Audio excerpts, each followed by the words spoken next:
위기와 환난을 이기려면이라는 제목으로 함께 은혜를 나누고자 합니다. 성경에는 고난당한 사람들의 이야기가 많이 기록되어 있습니다. 그런데 고난을 당해서 좌절하고 죽음으로 끝난 것이 아니라 그 고난 속에서 하나님의 인도하심을 받아서 승리와 치료와 평강을 얻는 이야기가 기록되어 있는 것입니다. 오늘 에스더와 모르드게의 이야기를 우리가 읽으면서도 그들이 민족이 말살될 큰 위기에 빠졌지만 하나님을 의지함으로 말미암아 전화위복의 놀라운 역사를 체험하게 됩니다. 우리 가운데 힘들고 어려운 일이 다가온다 할지라도 오늘 이 본문 말씀을 통하여 그 위기를 넉넉히 극복하는 지혜와 성령의 능력으로 충만한 시간 되시기를 바랍니다. 첫째로, 위기 앞에서 우리는 서로 돕고 의지해야 합니다. 모르드게가 궁정의 문을 지키는 문지기를 했는데 하만이 들락달락하면서 모르드게가 인사를 잘 안 해서 분노했습니다. 그래서 모르드게가 누군지 알아보니까 유다 민족이라고 했어. 유다 민족을 멸절하고 그 유다 민족이 가지고 있는 모든 재산을 국고에 들이면 왕의 국고가 풍성해질 뿐만 아니라 반역의 기운이 있는 민족들이 사라지니까 나라가 평안할 것입니다.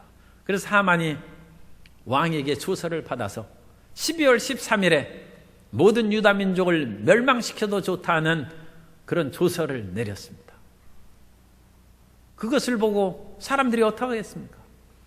민족이 멸망당할 그런 위기가 왕과 총리 대신 가장 신임받는 실세의 그런 대신으로부터 명령이 하달됐으니 그 틀림없이 지켜줄 거 아닙니까? 그러면 도망가야죠. 사람들이 분열될 수 있습니다. 모르드게도 살 길을 찾아서 도망갈 수 있고, 수산 성읍에 있는 사람들은 왕궁에 있는 도시니까 가장 위험하니까 변경 지역으로 어디 숨어야 되겠다, 그런 생각을 할 수도 있습니다. 그러나 사람이 흩어지면 정말로 죽는 것입니다. 그 당시 페르시아 제국이 모든 고대 근동의 지방을 다 정복했고 심지어 이집트까지 한때 정복했었는데 그 당시 세계에서 어디로 도망가겠습니까? 어려울수록 힘을 합하고 뭉쳐야 될 줄로 믿습니다. 2차 대전이 한창 중에 영국의 신문들이 나라의 지도자들을 비판한 기사를 끊임없이 썼습니다. 아니, 무엇 하길래 독일의 공군기가 영국을 폭격하고 미사일을 내서 런던 시가지가 처참하게 파괴됐는데 정치가들은 무엇을 하고 국방위원장은 무엇을 하느냐? 나라를 지키는 사람들은 도대체 어디에서 무엇을 하느냐? 비판의 기사를 막 썼습니다. 그런데 신문을 기사를 보는 사람들의 마음은 더 무너지는 것이죠. 폭탄으로 집은 무너지고 신문을 보니까 마음도 무너지고, 그런 상황을 안 어떤 신문 기자가 신문협회에 가서 사람들이 모여있을 때 얘기합니다. 우리가 정직하게 기사를 쓰고 자극을 주어서 나라를 다스리는 지도자들을 깨어나게 하는 것은 나쁜 것이 아니다. 그러나 지금의 상황은 그런 것을 쓰므로 더 사람들이 마음이 분열되고 흩어지고 좌절과 낙심을 하는데 우리가 언제까지 이런 기사를 쓰겠느냐? 앞으로 긍정적인 얘기를 쓰자. 희망을 주고 이 어려운 가운데도 뭉쳐 일하는 그것을 보도하는 것이 올바르지 않겠냐? 그 한 저널 기자가 그 말을 하니까 다른 기자들이 보니까 그런 생각이 옳다고 들었습니다. 그래서 그들은 힘들게 일하는 정치가들의 기사를 쓰고 폐허가 돼서 무너진 곳에 서로 도와서 피해를 복구하는 일을 하고, 사람들이 교회에 모여서 예배를 드리고 하나님의 도우심을 간절히 구하는 그러한 기사를 쓰고 장면을, 사진을 찍어서 보냈습니다. 그로 말미암아 영국 군인들은 폭격으로 인하여 무너진 마음을 신문에 있는 긍정적인 기사를 봄으로써 용기와 희망으로 건설되고 일어서서 위기를 극복했다는 이야기가 있습니다. 우리가 이 세상에서 힘들고 어려운 것이 다가올수록 마음에 힘을 합하고 뭉치고 나아가야 합니다. 뭉치고 힘을 합하려면 서로의 연결이 잘 돼야 됩니다. 소위 말해서 네트워크가 잘 돼야죠. 네트워크가 잘 된 나무들은 작은 나무들이라도 태풍에 쓰러지지 않습니다. 태풍이 불어와서 거대한 나무가 쓰러지는 것을 가끔 우리가 봅니다. 그 나무는 뿌리가 깊이 내렸지만 연결된 그런 나무들이 없습니다. 그 거대한 나라로 그 나무로 혼자 수백 년을 세워 있으면서 주변의 나무들이 자라지 못한 것입니다. 그러자 거대한 태풍이 불어오매 나무가 버틸 수 있는 뿌리 힘의 한계를 넘어서자 그 거대한 나무가 쓰러지는 것입니다. 그런데 태풍이 불어와도 덤불숲의 작은 나무들이 쓰러지지 않아요. 그 이유를 보니까 작은 나무들은 뿌리가 엉켜 있다는 것입니다. 그래서 작은 나무는 겨우 1m도 채 안 되죠. 그렇지만 그 옆에 있는 나무들과 뿌리를 연결해서 그 뿌리가 수십 미터까지 뻗어 있다는 것입니다. 태풍이 불어와도 까딱없어요. 우리 삶에 위기가 다가왔을 때 어떤 네트워크가 있습니까? 어떤 사람과 연결되어 있습니까? 우리가 네트워크를 연결하려면 첫 번째 하나님과의 올바른 네트워크가 연결되어 있어야 합니다. 하나님만이 영원한 반석이요 영원한 우리의 피난처가 되실 줄 믿습니다. 시편 기자는 말합니다. 시편 62편 7절 이하에 나의 구원과 영광이 하나님께 있으며 내 힘의 반석과 피난처도 하나님께 있도다. 백성들아 시시로 그를 의지하고 그의 앞에 마음을 토하라. 하나님은 우리의 피난처시로다. 하나님이 우리의 피난처 되시는 것입니다. 그러므로 어려움과 위기가 다가오면 하나님과의 네트워크가 올바르게 연결되어서 하나님과 관계가 두절되고 이제는 전화도 안 받고 그런 일이 있는가, 그걸 살펴봐야 됩니다. 또한 사람들과의 올바른 네트워크가 돼야 하는데 사람들과 연결이 잘 되기 위해서는 우리가 겸손해야 됩니다. 교만한 사람과는 사람이 어울리지 않습니다. 우리가 또한 자기 자신을 낮추고 희생하여 다른 사람에게 도움이 될 때 우리의 사람과의 네트워크가 잘 연결될 줄 믿습니다. 제2차 세계대전 중인 1940년 영국의 처칠이 수상에 취임했습니다. 1940년 수상에 취임하여 국회의원설에서 이와 같은 말을 했습니다. 제가 여러분께 드릴 수 있는 것은 피와 수고와 눈물과 땀뿐입니다. 우리 앞에는 가장 고통스러운 시험이 기다리고 있습니다. 그러면서 의회의 협조를 구했습니다. 나라를 이끌어갔는데 자기 힘으로 마음대로 이끌어가서는 안 됩니다. 의회의 협조를 구하고 다른 여야가 힘을 합하고 국민들의 협조를 구하고 제가 피와 수고와 눈물과 땀으로 나아갈 것인즉 여러분들이 도와주셔서 함께 이 일을 행해 나갑시다. 전도서 4장 9절 이하에 보면 두 사람이 한 사람보다 나음은 그들이 수고함으로 좋은 상을 얻을 것임이라. 혹시 그들이 넘어지면 하나가 그 동물을 붙들어 일으키려니와 홀로 있어 넘어지고 붙들어 일으키는 자가 없는 자에게는 화가 있으리라. 이순신 장군이 임진왜란 때 적군이 쳐들어와서 모든 배들이 다 소실되고 13척이 남고 적군의 외선은 300척이 있습니다. 그때 이순신 장군은 군인들의 희생과 헌신을 그들에게 요구했습니다. 지금 여러분들이 도망가 산다 할지라도 외적이 온 나라를 다 정복해버리면 우리가 어디 가서 살겠냐. 잠시 목숨을 연장했을지라도 결국 적군에게 비참하고 죽기 마련입니다. 이제 우리가 죽을 각오를 하고 내가 죽어서 나라가 산다면 내가 기꺼이 희생하리라는 그야말로 내가 죽으면 반드시 살아난다는 그런 각오로 일하면 우리가 이길 수 있다 해서 13척의 배로 외선 300척을 무찌르고 승리를 거둔 것입니다. 우리가 힘들고 어려울수록 나만 살고자 하지 아니하고 함께 살도록 힘을 모으고 함께 손에 손을 잡고 전진해 나아가면 위기를 극복하고 승리하게 될 줄로 믿습니다. 위기 앞서서 우리는 분열되지 말고 서로 힘을 합하고 서로에게 도움이 되는 아름다운 삶을 살아가야 될 줄로 믿습니다. 두 번째로 우리는 역경을 두려워하지 말고 과감히 도전해야 합니다. 두려운 세력이 다가온다 해서 그것을 물러가서 평안함이 다가오지 않습니다. 제가 꿩 사냥을 해본 적이 없습니다. 옛날에는 그런 얘기가 많이 있어요. 꿩을 사냥꾼이 사냥개를 데리고 가면서 사냥을 하면 꿩은 그렇게 멀리 오래 날지를 못합니다. 그러니까 조금 날았다가 풀섭에 떨어지면 사냥개가 빨리 쫓아가고 그러니까 더 이상 지쳐가 날지 못하면 이제 꿩이 그냥 덤불숲에 고개를 쳐박는다는 거죠. 그래서 자기 혼자 머리를 쳐박으니까 안 보이죠. 사람이 안 보이고 사냥개가 안 보이니까 아, 내가 피했구나 싶어도 그게 어디 피한 것입니까? 그 몸이 다 드러나고 머리만 자기만 안 보일 뿐이죠. 그리고 결국 사냥꾼에게 잡히고 만다는 것입니다. 어떤 두려움이 있어도 그 두려움에 우리는 과감하게 도전하고 전진해 나아가는 담대한 심령을 가져야 됩니다.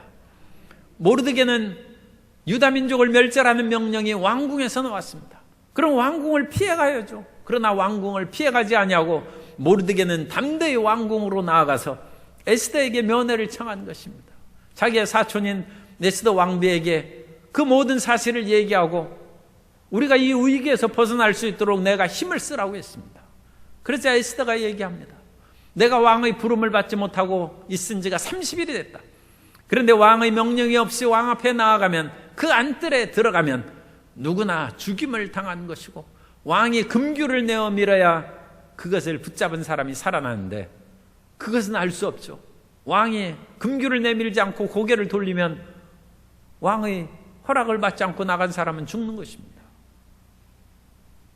그러나 모르드게는 그 모든 것을 두려워하지 아니하고 정면으로 그 길을 뚫고 나가는 용기를 보이고 에스더에게도 그 얘기를 합니다.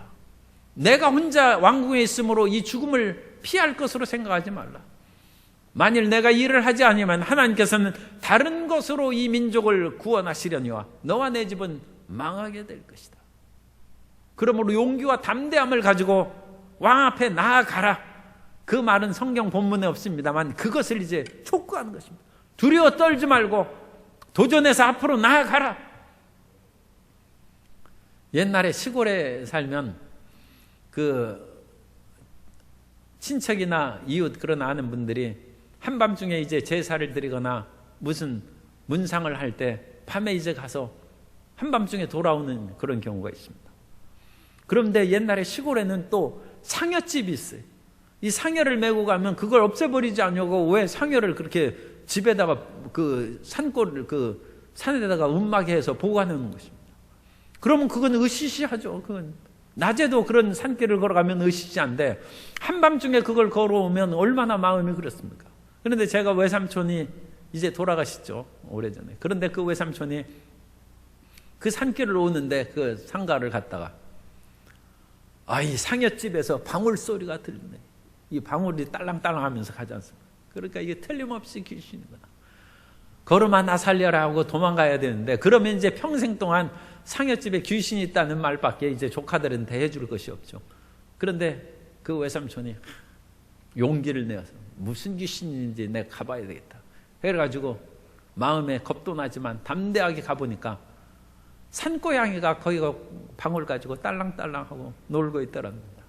산고양이도 얼마나 심심하고 그랬는데 그 와보니까 방울이 있으니까 그거 고양이 그런 것도 좋아하거든요. 그래서 그거 놀고 있는 거예요. 귀신은 무슨 귀신입니까? 고양이가 있을 뿐이지. 두려워하지 말고 그 두려움의 근본 원인을 뚫고 나아가면 예상외로 모든 문제가 쉽게 해결되고 평안함을 얻게 될 줄로 믿습니다. 오늘날 코로나19로 말미암아 전염병에 대한 두려움이 만연해 있는데 옛날 얘기가 있습니다. 어떤 사람이 낮에 하루 종일 일하다가 저녁 황혼에 이제 성읍으로 들어가는 거예요. 시골에는 읍내가 있죠. 그래서 거기로 들어갔는데 소다죽을 타고 이렇게 들어갔는데 어떤 할머니가 거기를 걸어가답니다. 읍내 쪽으로. 그래서 할머니 읍내로 들어가면 달구지에 타시라고 해서 모셔가지고 이렇게 갔는데 친절하게 내가 대해줬기 때문에 내가 얘기하는데 앞으로 좀 조심하게. 나는 역병 귀신인데 이 마을에 지금 전염병으로 죽이러 간다는 거죠. 깜짝 놀랐어. 아니 그러면 여기 들어가지 말고 내리시라고 하니까 달구지 타고 가나 걸어가나 가는 것은 거는 거니까 나를 내리지 말게 하고 다만 자네가 친절하니까 내가 소원을 들어주겠다. 그러니까 그 사람이 제발 많은 사람 죽이지 말고 그와 같이 보호해 주십시오. 그랬더니 그 할머니가 내가 그럼 2사람만 데려가겠다. 그렇게 얘기하더랍니다. 그래서 2사람만 죽여야 됩니다. 틀림없이 그렇게 한다. 그런데 읍내로 들어간 후에 이제 사람들이 그야말로 아프고 곡하는 소리가 나타나고 사람이 쓰러지고 죽기 시작했어요. 수십 명이 죽었어요. 그렇게 며칠이 지나서 그 농부가 그 할머니 만나면 내가 가만두지 않겠다 해서 나갔는데 마침 다시 밭으로 일하러 나갔는데 걸어 나가는 것입니다. 쫓아가서 어찌하여 약속을 어기고 그런 일을 합니까? 그러자 그 역병 귀신이 내가 약속 어기지 않은 것이 무엇이 있느냐? 두 사람만 죽인다고 했는데 어찌 수십 명이 죽었습니까? 내가 죽인 것은 2명이고 나머지 사람은 겁에 질려서 스스로 죽은 것이다. 나머지 사람들은 전염병으로 죽은 것이 아니라 놀라서 죽은 것이다. 놀라서. 우리는 마음을 굳세고 담대하게 해야 됩니다. 사람의 심령은 능히 병을 이긴다고 성경에 말씀합니다. 잠언서 18장 14절에 사람의 심령은 그의 병을 능히 이기려니와 심령이 상하면 그것을 누가 일으키겠느냐. 두려움은 하나님의 능력을 막아버립니다. 이스라엘 백성들은 하나님의 능력으로 애굽에서 나와서 해방과 자유를 누렸습니다. 그런데 이 이스라엘 백성들이 12정탐꾼을 보내서 가나안 땅을 탐지하자고 했습니다. 그 당시 강력한 이집트의 손에서도 자유와 해방을 주셨는데 이집트의 영향력에 있는 속국인 가나안 땅에서 이스라엘 백성들이 이기지 못할 까닭이 없죠. 그런데 12명의 정탐꾼이 가나안을 탐지하고 돌아와서는 우리가 그 땅 못 뺏는다.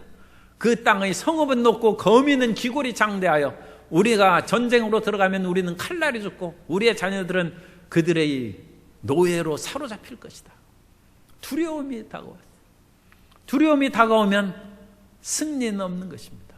그 두려움을 극복하게 하려고 여호수아와 갈렙이 민수기 14장 9절에서 말씀합니다. 다만 야훼를 거역하지는 말라. 또 그 땅 백성을 두려워하지 말라. 그들은 우리의 먹이라. 그들의 보호자는 그들에게서 떠났고 야훼는 우리와 함께 하시느니라. 그들을 두려워하지 말라 하나. 그 백성들은 두려우면서 밤새 통곡하고 우리 애굽으로 돌아가자고 했습니다. 그러나 돌아갈 길이 있습니까? 그들은 광야에서 다 죽고 만 것입니다. 하나님의 능력을 의지해야 합니다. 두려워할 분은 오직 하나님 한 분밖에 없습니다. 전염병도 두려워할 것이 없고 세상의 권세자도 두려워할 것이 없고 이 세상의 물질도 두려워할 것이 없고 모든 것을 다스리는 분은 하나님이십니다. 우리는 하나님 외에 어떤 것도 두려워하지 않는 담대한 마음으로 살아가고 위험과 위기가 다가올수록 주님께 더 가까이 나아가는 하나님의 자녀가 되어야 될 줄로 믿습니다. 그러면 세 번째로 우리가 하나님을 어떻게 의지할 수 있습니까? 하나님께 나아가야 되는데 하나님을 의지하고 하나님의 도움을 구하는 방법이 어디에 있습니까? 모르드게는 왕궁으로 나아갔습니다. 에스더는 왕이 있는 어전으로 나아갔어요. 우리는 어디로 나가서 하나님을 만날 수 있습니까? 하나님은 예배 가운데 거하십니다. 주님께서 우리가 예배 드리는 가운데 주님께서 이곳에 임재하여 계심으로 우리의 마음을 두려움을 없애주시고 마음의 소원을 이루어 주실 줄 믿습니다. 우리가 함께 통성으로 기도할 때 그 짧은 시간입니다만 간절하게 마음을 물쏟듯 쏟아놓는 성도 여러분 되시기를 바랍니다. 또 그 시간에 좋은 것이 있어요. 문제를 잊어버리는 거예요. 하나님을 예배하면서 몰두해서 문제를 잊어버리고 있으면 하나님이 알아서 해줍니다. 자녀가 부모님을 찾아왔어요. 저 외지에 있다가 또는 시집간 딸이 무슨 일인지 갑자기 부모님을 찾아왔어요. 말을 안 해. 부모님이 그거 하면 대충 알죠. 얘가 무슨 일로 왔구나. 사람의 부모도 자식이 얘기하지 않아도 자식의 마음의 소원을 알아 그를 돌보아 줍니다. 하물며 전지전능하신 하나님께서 주님 앞에 나와 예배와 찬양을 드리고 그 마음에 숨은 생각이 있을 때 어찌 하나님이 그것을 모르시겠습니까? 마음을 다하고 뜻을 다하여 하나님께 예배드림으로 하나님을 기쁘시게 하는 성도 여러분 되시기를 바랍니다. 하나님께서 그 마음의 기쁨을 받으면 우리 마음의 소원을 이루어 주실 줄 믿습니다. 주님을 기쁘시게 하는 것이 첫째 하나님 앞에 나아가는 것입니다. 그리고 그 다음으로 하나님께서는 마음의 소원이 있으면 부르짖으라는 것입니다. 너는 내게 부르짖으라. 이를 행하시는 야훼, 이를 지어 성취시키는 야훼, 그 이름을 야훼라 하는 이가 이같이 이르는도다. 너는 내게 부르짖으라. 그러면 내가 내게 응답하겠고 내가 알지 못한 크고 은밀한 일을 내게 보이리라. 하나님께 부르짖는 성도 여러분 되시기를 바랍니다. 낮에도 부르짖어야 됩니다. 밤에도 부르짖어야 됩니다. 철야로 부르짖어야 되고, 그리고 부르짖어서 우리 마음에 됐다 싶으면 된 것인데, 마음에 됐다 싶은 생각이 안 들면 아무리 힘들어도 더 기도해야 됩니다. 사람이 공부를 열심히 하면 시험을 딱 보면 됐다 하는 생각이 듭니다. 사람이 대충 공부하면 떨어질까 말까 마음이 불안하고 초조하죠. 그런데 진짜 공부하면 시험 딱 보고 나면 됐구나, 그걸 알 수 있습니다. 우리가 하나님 앞에 기도하는 것도 그것입니다. 낮과 밤에 물 쏟듯이 마음을 쏟고 부르짖어 기도하면 응답된 것을 느낄 수 있습니다. 하나님이 역사하신 것입니다. 그리고 그렇게 부르짖어 기도하는데도 마음이 시원하지를 않아요. 마음에 그와 같은 담대함이 오지 않아요. 할 수 없죠. 금식해야 됩니다. 하나님 앞에 금식하고 부르짖어야 됩니다. 에스더는 모르드게에 부탁합니다. 왕 앞에 나아가는 것은 목숨을 건 일이다. 그러나 유다 민족이 지금 멸망할 위기에 처해 있는데, 더군다나 모르드게가 그걸 꼭 찍어서 에스더의 마음을 지적했죠. 내가 왕후가 된 것을 이때를 위한 것인지를 어찌 알겠느냐. 너는 혼자 이뻐가지고 왕후 된 것으로 생각하느냐. 너 혼자 부귀영화를 누리려고 하나님을 너를 이쁘게 하셨겠느냐. 내가 포로로 사로잡혀온 자의 백성 가운데 왕후가 된 까닭은 민족의 어려움을 도와주려고 하나님께서 미리 그 자리에 보내신 것이 아니겠느냐. 그렇다면 너도 목숨을 걸고 하나님의 뜻을 이루어야 될 것이 아니냐. 그걸 깨우쳤어요. 그래서 에스더가 얘기합니다. 내가 이 위기를 향해 나아가겠다. 그러니까 당신은 수산에 있는 유다 민족들에게 얘기해서 3일 금식하면서 먹지도 말고 마시지도 말고 하나님 앞에 부르짖으라는 것입니다. 나도 3일 동안 금식하고 왕 앞에 나아갈 것인즉 죽으면 죽으리이다. 믿음이 생기는, 담대함이 생기는 것이죠. 모르드게의 그와 같은 담대한 믿음이 에스더에게도 전해져서 에스더가 그 길로 나아가는 것입니다. 하나님 앞에 그같이 나아가면 주님께서 우리를 들어주십니다. 그리고 하나님께서 그와 같은 일을 허락하신 것은 그래야 세상이 떨어지죠. 세상에 대한 미련과 유혹이 끊어지는 것입니다. 하나님 앞에 몰두할 때 정말로 하나님이 우리의 기쁨이 되고 희망이 된 줄 믿습니다. 하나님 앞에 눈물도 좀 흘려야 됩니다. 기도하면서 그 간절한 문제, 자기 질병 문제, 삶의 어려운 문제로 기도는 열심히 하는데 눈물이 한 방울도 안 나온다. 물론 눈물이 좀 적은 사람도 있어요. 그런데 좀 울어야죠. 히스기야가 이사야의 말을 듣습니다. 내가 발병에 걸려서 그 자리에서 일어나지 못하고 죽을 것이다. 히스기야가 왕입니다. 왕이 체면이 있죠. 그러나 히스기야는 이사야의 말을 들은 후에 벽을 향하여 통곡하면서 기도했을 때 하나님께서 이사야에게 다시 말을 전하라고 합니다. 내가 너 눈물을 보았고 내 기도를 들었다는 것입니다. 하나님은 우리의 눈물을 보십니다. 우리의 기도를 들으십니다. 가인의 제물은 받지 아니하고 아벨의 제물을 받으셨습니다. 그런데 하나님께서 아벨과 그 제물을 받으셨다는 그 받으셨다는 히브리 원어가 샤라는 단어를 쓰는데, 샤라는 것은 원래 보다는 뜻입니다. 하나님이 아벨을 그리고 그 제물을 얼마나 정성스럽게 드리는지 보셨다는 것입니다. 그래서 받으신 것입니다. 그런데 대충대충 하고 그런 것은 가인의 제물이니까 하나님의 눈길을 돌리셨어요. 하나님이 그래서 그건 받지 않으신 것입니다. 하나님 앞에 눈물을 흘리고 부르짖어 기도하는 것을 주님께서 보시면 우리에게 위대한 역사를 나타내 주신 것입니다. 그러므로 우리는 그 하나님의 힘을, 사랑을, 하나님의 자비하심을 굳게 믿고 예배로, 기도로, 금식으로 하나님 앞에 눈물로 나아가는 성도 여러분 되시기를 바랍니다. 그 하나님은 모든 권세와 능력을 가지셨습니다. 예수님께서 십자가를 지시는 사형언도를 받으실 때 빌라도가 예수님께 말합니다. 예수님께서 빌라도가 하는 얘기가 별로 합당치 않으니까 대답을 안 하셨어요. 그러자 빌라도가 스스로 교만해져서 이와 같이 얘기합니다. 요한복음 19장 10절 이하에 보면 빌라도가 이르되 내게 말하지 아니하느냐? 내가 너를 놓을 고난도 있고 십자가에 못 박을 고난도 있는 줄 알지 못하느냐? 예수께서 대답하시되 위에서 주지 아니하셨더라면 나를 해야 할 고난이 없었으리니 그러므로 나를 내게 넘겨준 자의 죄는 더 크다 하시니라. 세상의 권세자들이 힘이 있죠. 법도 만들고 여러 가지 사업도 어렵게 할 수 있고 풀어줄 수도 있고 그런 권세를 사람들이 가지고 있습니다. 그러나 그 권세를 하나님께서 주신 것임을 우리는 알아야 됩니다.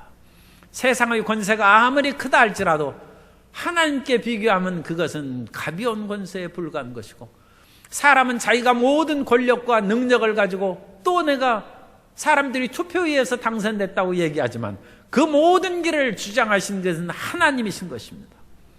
예수님의 십자가의 죽음은 빌라도가 사형언도를 내리신 것이 아니라 하나님의 섭리에 의해서 예수님께서 십자가에 못 박혀 죽으심으로 죽을 죄를 지은 모든 사람의 죄를 예수님께서 담당하신 줄 믿습니다.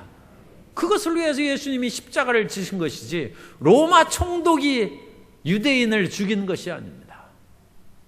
하나님의 섭리에 의해서 예수님께서 십자가를 지신 것입니다. 그러므로 우리는 하나님의 권세를 믿어야 합니다. 그 하나님께 나아간 것을 전혀 두려워하지 말고 망설이지 말게 되시기 바랍니다. 하나님께서는 무한한 권세와 능력을 가지셨습니다. 하나님께서는 죽은 자를 살리시고 없는 것을 있는 것 같이 부르시는 능력의 하나님이십니다. 구소련이 해체됐을 때 조영계 목사님이 하바롭스크 저 극동에 있는 그런 러시아의 도시입니다. 거기 성회를 인도했는데 5만 명이 운집을 냈습니다. 어마어마한 사람들이 모여서 그 말씀을 듣고 또 신유의 기도를 받는데 거기에 공산당 서기장이 참석을 했어요. 공산당 서기장이 목뼈가 다쳐가지고 하반신이 마비됐는데 도저히 치료받을 길이 없어요. 세계적인 신유의 종인 조인규 목사님이 오신다는 얘기를 듣고 혹시나 하는 마음으로 그 어찌 평생 하반신 마비되어 살겠습니까? 휠체어를 타고 그 앞에 딱 앉아있는데 조인규 목사님이 그 얘기를 듣고 보니까 이거 기가 막히는, 공산당 서기장으로 얼마나 그 세력이 위력이 막강합니까? 그런데 그 사람이 앉아있으니까 그 공산주의 그런 나라에서 부담이 되죠. 그런데 수많은 사람들이 신유의 그런 선포를 할 때 하나님께서 휠체어를 타고 있는 사람도 나았다고 얘기하라고 주님께서 말씀을 주셨어요. 그런데 하나님, 나았다고 해서 안 일어나면 어떡합니까? 그러면 이게 러시아에서 나오지도 못하고 잘못하면 큰일 납니다. 그래가지고 얘기 안 하고 딴 사람 얘기했어요. 주님께서 또 말씀하셨어요. 네가 말하지 않으면 저 사람은 평생 휠체어를 타고 있다. 그러나 네가 선포하면 내가 일으킨다. 하나님이 치료하신다. 그리고 목사님이 말씀했어요. 휠체어를 타고 난 사람 일어나시오. 그런데 목소리를 좀 작게 했다. 안 일어나더래요. 그런데 한 번 말했으니까 이거 안 할 수도 없잖아요. 그래 큰 소리로 휠체어를 타고 사람 일어나라. 그랬더니 그 사람이 깜짝 놀라면서 움찔하면서 그렇게 일어나는데 못 일어나는 사람입니다. 그러더니 두 번째 다시 이렇게 하니까 조금 이렇게 들리는 거예요. 세 번째 그 사람이 다시 애써서 일어났는데 자리에서 일어났어요. 일어나서 비틀거리면서 몇 발짝 걷더니 그 사람이 갑자기 뛰기 시작합니다. 정말로 내가 일어났다는 것을 그때 그 사람이 이제 깨달은 거예요. 그래가지고 뛰고 깜짝 놀라면서 자기가 타고 왔던 휠체어를 듣고 단상으로 올라가는 놀라운 역사가 일어났습니다. 하나님은 능력의 하나님이십니다. 하나님은 우리를 치료하시고 우리를 구원하신 것입니다. 어떠한 위기가 있을지라도 하나님의 권세를 믿고 하나님의 능력을 의지하시는 성도 여러분이 되어야 될 줄로 믿습니다. 네 번째로, 그렇게 되면 우리가 믿음으로 살아가면 환난이 축복으로 변합니다. 유다민족을 위협하고 사로잡혀온 유다민족들을 해하려는 많은 사람들이 있었습니다. 그런 속에서 눌려서 유다민족들이 살아났고 그 가운데 하만은 아예 유다민족을 멸망시키려고 했습니다만 하나님의 도움으로 에스더가 왕 앞에 나아가 그모를 잡고 그 소원을 아람에 하만이 오히려 죽임을 당하고 12월 13일 대적들이 죽이려는 그 날에 오히려 유다 민족들이 대적을 멸할 수 있는 조서를 또 내렸어요. 그래서 유다 민족을 멸망시키려는 대적에게서 유다 민족이 해방과 자유를 얻었습니다. 그러므로 에스더 9장 22절에 보면 이날에 유다인들이 대적에서 벗어나서 평안함을 얻어 슬픔이 변하여 기쁨이 되고 애통이 변하여 길한 날이 되었으니 이 두 날을 지켜 잔치를 베풀고 즐기며 서로 예물을 주며 가난한 자를 구제하라 하며 오히려 죽임당하는 그 날이 원수 갚는 날이 된 것입니다. 앞에서 휠체어를 타고 위압감과 마음의 걱정을 일으킨 그 사람이 오히려 치료받고 그 자리에서 휠체어를 자기 두 손으로 들고 강단에 올라오매 5만 명 운집한 사람 중에 무수한 사람들이 예수님 믿고 구원을 받게 되었습니다. 위기가 변하여 구원의 축복의 역사가 나타난 것입니다. 오늘 우리 성도님들에게 어떤 위기가 다가옵니까? 어떤 어려움이 있습니까? 그것을 낙심하고 좌절하여 주저앉지 말고 하나님 앞에 친근히 나아가 신령과 진정으로 예배를 드리고 부르짖어 기도하고 금식하며 기도하고 눈물로 기도하여 하나님의 응답을 받게 되시기를 예수님 이름으로 축원합니다. 그러면 나도 살 뿐 아니라 그 위대한 역사로 말미암아 주변 사람들이 하나님께 영광 돌리는 것입니다. 주변 사람들도 예수님을 믿게 되고 기적의 하나님이 지금도 역사하시는 것을 믿게 되어서 하나님 나라가 확장되는 놀라운 역사가 이루어질 줄 믿습니다. 에스더는 왕의 사랑받고 총애받는 귀한 왕비가 되었을 뿐 아니라 모르드게는 총리가 되었다고 말씀합니다. 에스더 10장 3절에 보면 유다인 모르드게가 아하수에로 왕의 다음이 되고 그러니까 이제 총리 대신이 된 것이죠. 유다인 중에 크게 존경받고 그의 허다한 형제에게 사랑을 받고 그의 백성의 이익을 도모하며 그의 모든 종족을 안위하였더라. 우리가 이 문제를 딛고 일어서면 우리가 문제 앞에 쓰러지면 사람들은 하나님을 믿던 사람도 우리와 똑같구나 그들도 실망할 것입니다. 그러나 우리가 그런 문제와 위기 가운데 담대함을 갖고 그야말로 귀신을 잡으려는 그 용기와 과감한 것으로 문제의 핵심을 뚫고 지나가는 것입니다. 그러고 하면 하나님께서 우리를 도우셔서 우리의 기도를 응답하셔서 우리를 치료하시고 우리 사업을 일으켜 주심으로 형제들에게 도움을 끼치고 선한 영향력을 끼치고 그것으로 하나님의 나라가 확장되는 위대한 역사가 이루어지게 될 줄로 믿습니다. 이 위기를 통하여 주님 나라를 확장하고 하나님의 영광을 드러내는 복된 성도님 되시기를 예수님 이름으로 축원합니다.